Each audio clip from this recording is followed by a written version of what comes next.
नमस्कार, मैं हूं अपराजिता सिंह। प्योर पटना में आपका स्वागत है। आज है 22 जून, दिन रविवार। आइए खबरों की ओर बढ़ने से पहले डालते एक नजर आज की सुर्खियों पर। 5 एकड़ से बड़े तालाब अब बनेंगे टूरिस्ट डेस्टिनेशंस। पटना एयरपोर्ट के रनवे विस्तार के लिए डीएम को सौंपी गई रिपोर्ट। सिर्फ 9 घंटे में सफर, बिहार को मिली स्लीपर वंदे भारत की सौगात। पटना में चुनावी पोस्टरों की जंग। चुनाव से पहले भर्ती को लेकर आ गया नया अपडेट। चलिए अब बढ़ते हैं 21 बड़ी खबरों की ओर विस्तार से। 5 एकड़ से बड़े तालाब अब बनेंगे टूरिस्ट डेस्टिनेशन। बिहार सरकार तालाब पर्यटन विकास योजना के तहत 5 एकड़ से बड़े तालाबों को विकसित कर टूरिस्ट डेस्टिनेशन बनाएगी। इन तालाबों के किनारों पर banquet hall, cafe, boating, changing room, pathway और मछली पालन जैसी सुविधाएं दी जाएगी। यह योजना ग्रामीण रोजगार और अर्थव्यवस्था को बढ़ावा देगी। अब तक 604 सरकारी तालाबों की पहचान की जा चुकी। निजी तालाब भी योजना में शामिल हो सकेंगे। सरकारी तालाब 5 साल के लिए लीज पर दिए जाएंगे। पर्यटन और लघु जल संसाधन विभाग इस योजना पर काम कर रहा है। इससे वाटर टूरिज्म को नई ऊंचाई मिलेगी। पटना एयरपोर्ट के रनवे विस्तार के लिए डीएम को सौंपी गई रिपोर्ट। पटना एयरपोर्ट के रनवे विस्तार को लेकर डीएम को विस्तृत रिपोर्ट सौंपी गई है। प्रस्ताव में पूर्वी दिशा में 500 मीटर और पश्चिमी दिशा में 200 मीटर विस्तार की योजना है। इसके लिए पटना चिड़ियाघर की लगभग 15 एकड़ जमीन, निर्देशक कार्यालय, झील का हिस्सा और 600 पेड़ हटाने की जरूरत होगी। सचिवालय के घंटा घर की ऊंचाई भी 17.5 मीटर घटाने का सुझाव दिया गया है, ताकि विमानों की सुरक्षित लैंडिंग संभव हो सके। अंतिम निर्णय राज्य सरकार और मंत्रिमंडल सचिवालय की स्वीकृति के बाद लिया जाएगा। सिर्फ 9 घंटे में सफर, बिहार को मिली स्लीपर वंदे भारत की सौगात। देश की पहली स्लीपर वंदे भारत एक्सप्रेस जल्दी पटना से दिल्ली के बीच शुरू होने वाली है, जो यह दूरी केवल 9 घंटे में तय करेगी। ट्रेन में एसी स्लीपर कोच और आधुनिक सुविधाएं होंगी, जिससे यात्रियों को तेज, सुरक्षित और आरामदायक सफर मिलेगा। फिलहाल ट्रैक मरम्मत और अपग्रेडेशन का कार्य जारी है। यह सेवा बिहार के आर्थिक और सामाजिक विकास को गति देगी।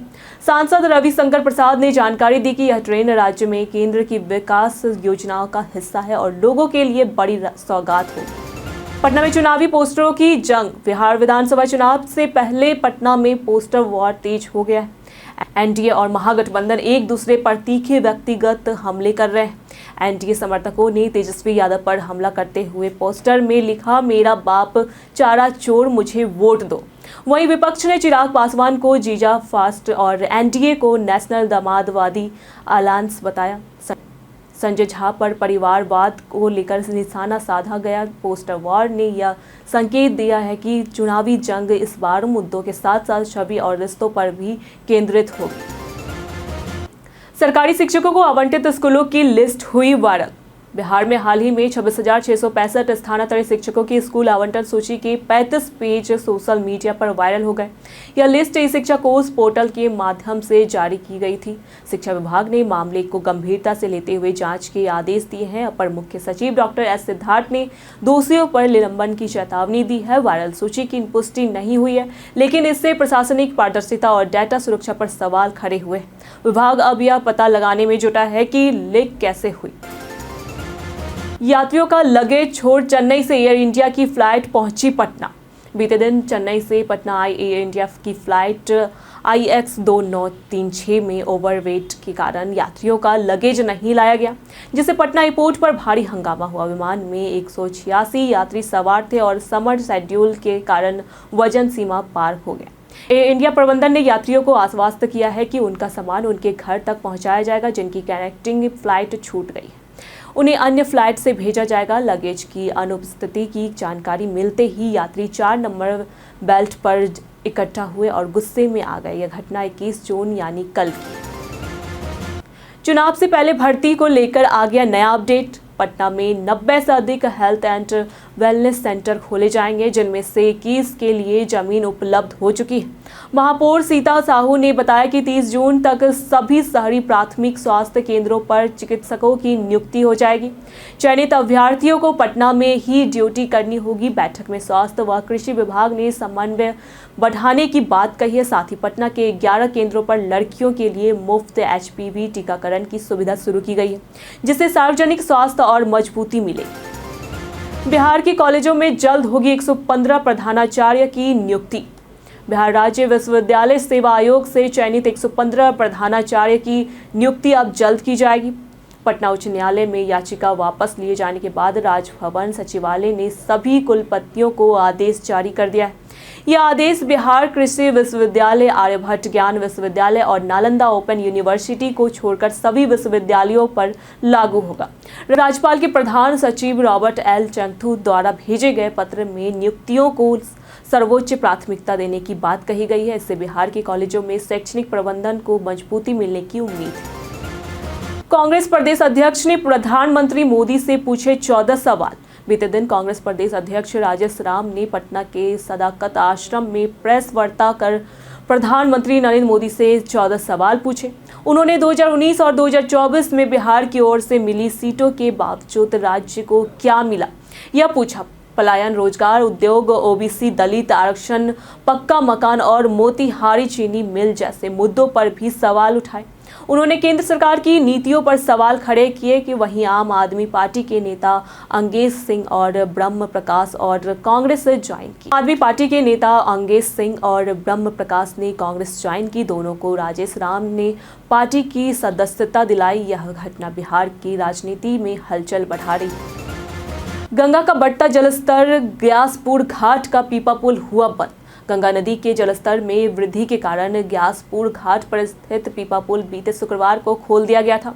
इससे दियारा क्षेत्र के कई गांवों के लोग आवागमन के लिए नाव पर निर्भर हो जाएंगे। यह पुल साल में केवल 6 महीने खुलता है।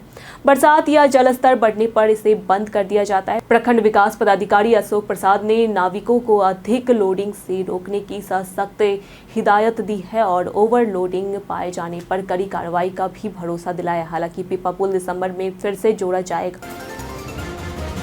दानापुर में आग से 4 दुकानें जली, लाखों का नुकसान। दानापुर के तकिया पर पुलिस चौकी के पास बीते शुक्रवार अल सुबह शॉर्ट सर्किट से फास्ट फूड के दुकान में आग लग गई। आग ने 3 अन्य दुकानों को भी अपनी चपेट में ले लिया। अग्निशमन दल और स्थानीय लोगों ने करीब 1 घंटे बाद आग पर काबू पाया। फास्ट फूड दुकान के मैनेजर ने 5 लाख, ड्राई फ्रूट्स दुकान के मालिक ने 2 लाख, जनरल स्टोर के गुलाब चौधरी ने 2.5 लाख और फल विक्रेता ने 50,000 रुपए का नुकसान बताया। आसपास करीब 36 दुकानें हैं जिनके दुकानदार नुकसान से बचने लगे। बिहार चुनाव 2025 जाति गणना के बाद वोटों का नया समीकरण। बिहार विधानसभा 2025 में जाति आधारित राजनीति फिर चरम पर है, जहां मतदाता अपनी जाति को वोट देते हैं। एनडीए, जेडीयू प्लस भाजपा केंद्रित है ईबीसी वोट बैंक पर, जबकि इंडिया गठबंधन पिछड़ा दलित मुस्लिम गठजोड़ बना रहा है। 2023 की जाति गणना ने राजनीतिक समीकरण बदल दिए हैं, लेकिन वास्तविक लाभ अभी अस्पष्ट है। एनडीए ने 2024 लोकसभा में बहुमत हासिल किया है, जबकि लोजपा ने दलित वोटों में निर्णायक भूमिका निभाई। दोनों गठबंधनों का दावा जाति गणना पर आधारित नीतियों लाना है। इस बार जीत चाहे कोई भी हो, अल्पकालिक फायदा मतदाताओं को हो सकता है, लेकिन दीर्घकालिक आरक्षण सुधार का प्रभाव असमंजस है। पटना के छात्रों ने एसीएडी प्रतियोगिता में शानदार प्रदर्शन किया। एसीएडी अक्लू अ डे क्रिएटिव कोर्सवर्ड की मई 2025 प्रतियोगिता के नतीजे घोषित हो गए हैं, जिसमें देश भर के प्रतिभागियों ने शानदार प्रदर्शन किया। स्कूल श्रेणी में पटना के सेंट माइकल हाई स्कूल की श्रद्धा श्री ने पहला स्थान पाया। वहीं धैर्य पांडे डॉन बॉस्को अकादमी और सप्तक गुप्ता डीपीएस पटना क्रमांक 2 और 3 स्थान पर है। कॉलेज श्रेणी में गोवा की समृद्धि साल गवास्कर विजेता बनी। वरिष्ठ वर्ग में अहमदाबाद के धीरेन्द्र त्रिपाठी पहले स्थान पर है। ग्लोबल वर्ग में बेंगलुरु के हरीश कामत ने जीत हासिल की। यह प्रतियोगिता अब अगले दौर की ओर बढ़ रही है। योग दिवस पर बिहार ललित कला अकादमी में सामूहिक साधना का आयोजन। पटना स्थित बिहार ललित कला अकादमी ने बीते दिन अंतर्राष्ट्रीय योग दिवस के अवसर पर कला, सांस्कृतिक एवं युवा विभाग के सहयोग से एक सामूहिक योग सत्र का आयोजन किया।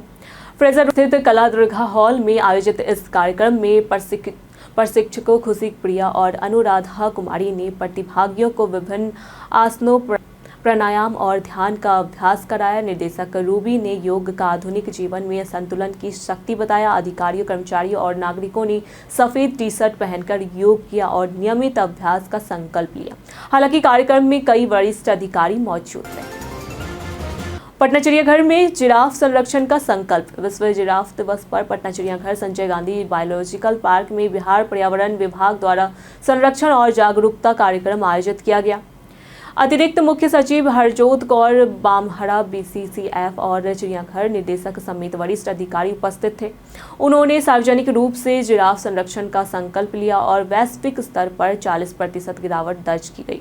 जिराफ आबादी पर चिंता व्यक्त की। सभी ने सामूहिक जिम्मेदारी के तहत जैव विविधता को संरक्षित करने का आश्वासन किया। कार्यक्रम में बच्चों और आगंतुकों के लिए शैक्षिक सत्र भी आयोजित किए गए, जिससे संरक्षण की वैश्विक महत्ता स्थानीय संदर्भ में समझी जा सके। पटना SSB मुख्यालय में जवानों ने किया सामूहिक योग।